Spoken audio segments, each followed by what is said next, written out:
I think the most interesting one ever was at a time when the Marshal services had a huge tragedy.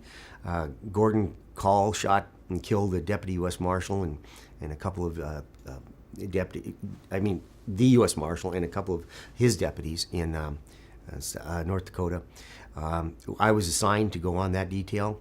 At the last minute, I was pulled off by the U.S. Attorney's Office in Western Washington, and he says, well, we've got another job for you to go on. And I said, that's great. Whatever needs to be done, I'll do. And although I was very anxious to get involved with the task force, the Gordon Call case, and he says, well, here's what we've got. He says, ATF has generated a warrant for the arrest of a guy by the name of Eugene Clegg. And he is in Pakistan. He was living there. He has been taken into custody by Pakistani authorities. And your job will be to go there and bring him back.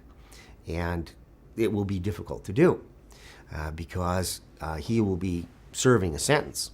And there are things operating right now behind the scenes that you're not privy to know, but you're going to go to Pakistan, and we will tell you as this goes along what your next move will be. So I took on the detail that went with me was Jerry Moore, another supervisor, and Charles, forget the deputy's last name right now. I can see it in his face. Anyway, we went to Pakistan. We flew overnight. Charlie Cole is the other deputy. We were all three of us were supervisors, and we flew to Islamabad. When we got on the ground, and we were also with a fellow named Art Jones. Art Jones was a State Department security officer, and as soon as we got on the ground, we were told by the embassy there was a problem.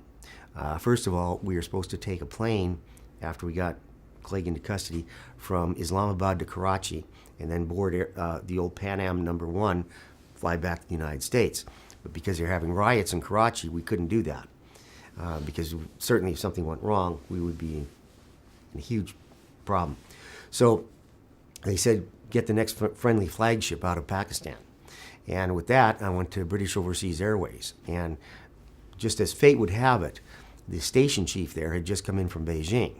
And I just told him what we had. I said, we're bringing an American fugitive back. We need the assistance of your airlines to arrange a flight out of here. He says, not a problem. He said, what do you need? And it was a great relationship from there on. During the course of this, one of our Pakistani counterparts came to us and said, I need someone's credentials.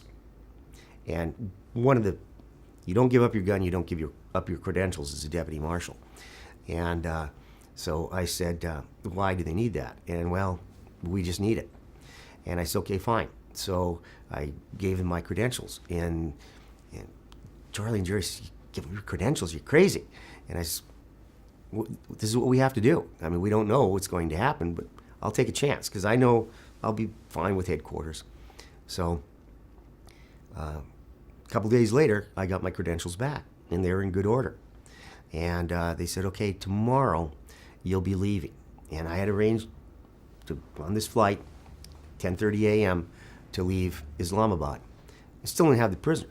I didn't have anything to get the prisoner. I didn't have an extradition. I had a warrant from the Western District of Washington, and I typed up a 3x5 card at the U.S. Embassy I was going to take with me to the airport. And we got to the airport, we took all of our handcuffs and anything like that. We put it in the diplomatic pouch that the State Department security guy had, Art Jones. Well, they couldn't touch that. But they took our luggage apart. And I had underwear laying around and so on. So I go over to the guy that looks like he's in charge, and I said, I'm sorry. I feel silly. I says, obviously, there is an exit tax we must pay to get out of Pakistan, and I somehow failed to pay that. How much would that be?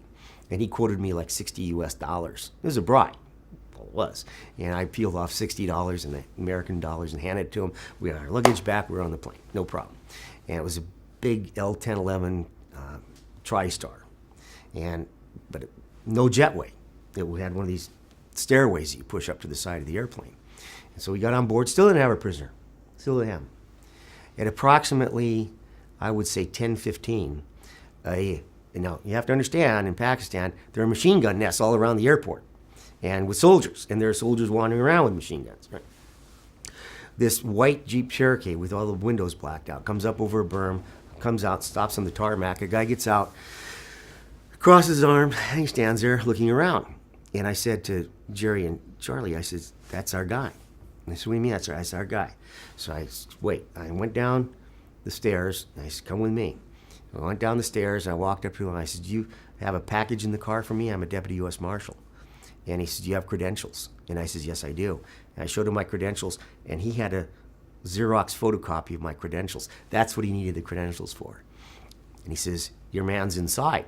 And with that, he opened the door, and there was an American sitting there, and he wasn't handcuffed or anything, and in casual clothes. And I says, "You're Eugene Clegg, aren't you?" And he says, "Yes, I am." And I says, "I'm Deputy U.S. Marshal and Behrend."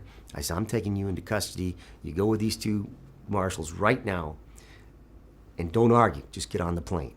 And he says, "Okay," because he was already sentenced to 20 years at hard labor for smuggling guns into Afghanistan.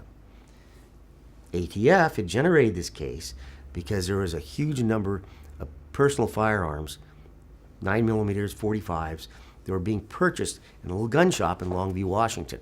And that's why the case was indicted out of Western Washington.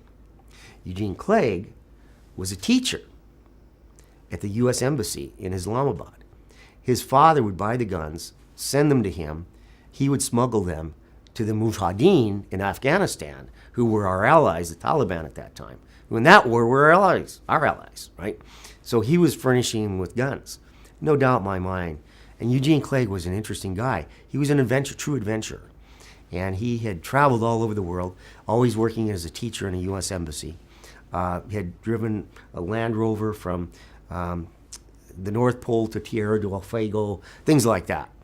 Anything he could do as an adventure, he would do it. And that, no question in my mind, he was a CIA operative, not a CIA guy, but did work for them, and was smuggling guns to them, and got caught, and they needed to get him back out.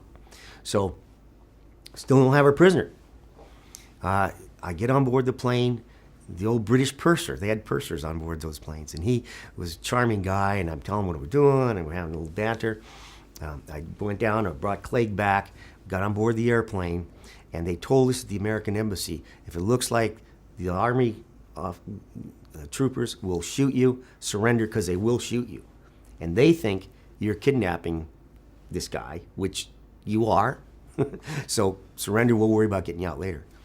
Got him on board the airplane, talked to the British purser, and we can see the soldiers at the foot of the staircase having a conversation and arguing and pointing and arguing and pointing. And the British guy says, "I don't like this." He says, "I think I'm going to speak to the captain." And with that, he went on the flight deck, came back within moments, and he says, "We're leaving now." And it was, now we're like at 10:20. We're 10 minutes before flight time. And he handled that by himself, unhooked the stairway, and got another person on board to help him. They pushed it back, literally in the face of the soldiers. Closed the door. He got on them. He says, "Flight attendants, cross-check, secure your cabins. We're rolling." And I was, wow, that was great. I couldn't believe it. Clegg was impressed. He says, "Who are you guys?" And we took off 10 minutes early. And then the captain called me up on the flight deck. He was a great guy. And we were flying up the Red Sea at that time. And you see the Red Sea on the one side and the gold sands on the other side. And I told them the story. Oh, God, they think that was great. Good time, all this spook stuff. And we finally land in London. We've got an 18-hour layover in London. And I don't want to lose custody of my prisoner. So I make an arrangement with the British authorities, who had our firearms. They had our firearms there, to let one of us stay in the Heathrow Airport at their security point, their police department, and we'll lock this guy up, and one of us will stay there. So we worked 3 6-hour shifts. I took the first one, and then I went drinking with the Brits after that, which they thought was great fun. And then Charlie took the next shift, and Jerry Moore put the last one. I go back in the morning to get the prisoner, get on the next American flight out, and Jerry's behind the sergeant's desk booking prisoners in. And he said, well, I was getting bored and I had nothing to do, so I thought I'd help out. So he was booking prisoners into the custody of the British police, Deputy U.S. Marshal. We do anything.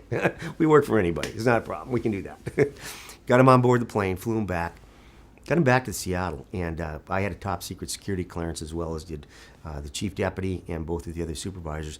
I've never seen this before since. I thought it was only in the movies. A guy from D.C. comes out with a briefcase and a handcuff on the briefcase, and he says, you've got a secured vault and a secured inner vault. Yeah, we got all that. Put it in there. Judge Rothstein will want to see these documents in her chambers. Only one of you that has top secret security clearance can take those documents to her. You will not open the case. You will wait outside her chambers. When she's through with it, she will give it back to you. Come back here, lock it up. When the judge is through with it, she'll contact us. We'll come back and get the case. I said, okay, that's great. I believe to this day that the person that was in that car with Eugene Clegg, the Pakistani national, who was in the back seat, was General Zia. And he was subsequently killed in an assassination. But at that time, he was the guy that ran the country. Eugene Clegg was subsequently released from custody. He disappeared into the night, and Pakistan got 16 F-15 jets after that. That's the end of the story.